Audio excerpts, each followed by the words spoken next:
will not stand by and watch. I will not.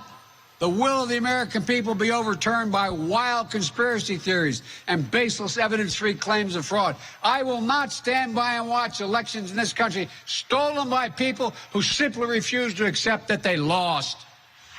President Joe Biden on Thursday night issuing arguably his strongest rebuke of former President Donald Trump and election deniers.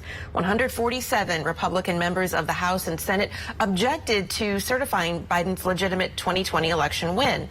The president's speech on the battle for the soul of the nation coming not long after an NBC News poll found 21% of registered voters said threats to democracy are now their top issue, overshadowing concerns about the economy, inflation, and immigration.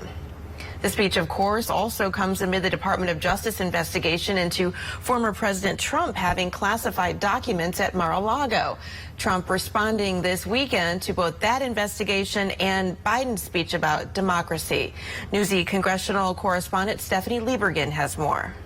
With the 2022 midterms just over 2 months away, dueling speeches from the current and former presidents presented very different priorities to the American people. Donald Trump and the MAGA Republicans represent an extremism that threatens the very foundations of our republic. We are the ones trying to save our democracy. Very simple. During a primetime address Thursday, President Joe Biden said Americans must come together to defend our democracy.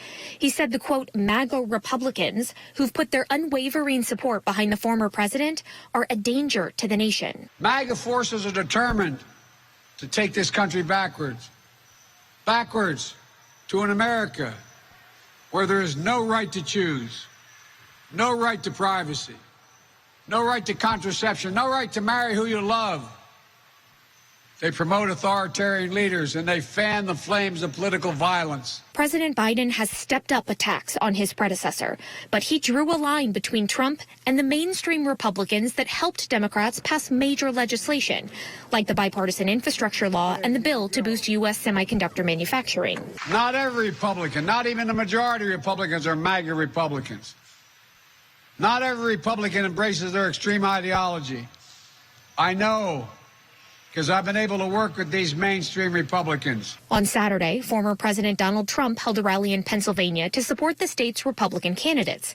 In the nearly 2-hour speech, Trump called President Biden a, quote, enemy of the state, and again teased another run for the presidency in 2024. And we're leading Biden and everyone else, including the Republicans, by record numbers in the polls. So I may just have to do it again. You'll be staying tuned. Trump also continued his attacks on the FBI and Department of Justice for last month's search warrant executed at Mar-a-Lago. The FBI and the Justice Department have become vicious monsters, controlled by radical left scoundrels, lawyers, and the media who tell them what to do, you people right there, and when to do it. A more detailed list of the documents seized in that search was released on Friday. It showed agents removed more than 10,000 unclassified government records that should have been in the custody of the National Archives. Trump's legal team has asked the judge to appoint a special master. That person would filter through all the seized material for privileged or highly personal information. The DOJ argues a special master is unnecessary since they've already completed an initial review for privileged records. Still, the judge has indicated she might approve the Trump team's request. Stephanie Liebergen, Newsy, Washington.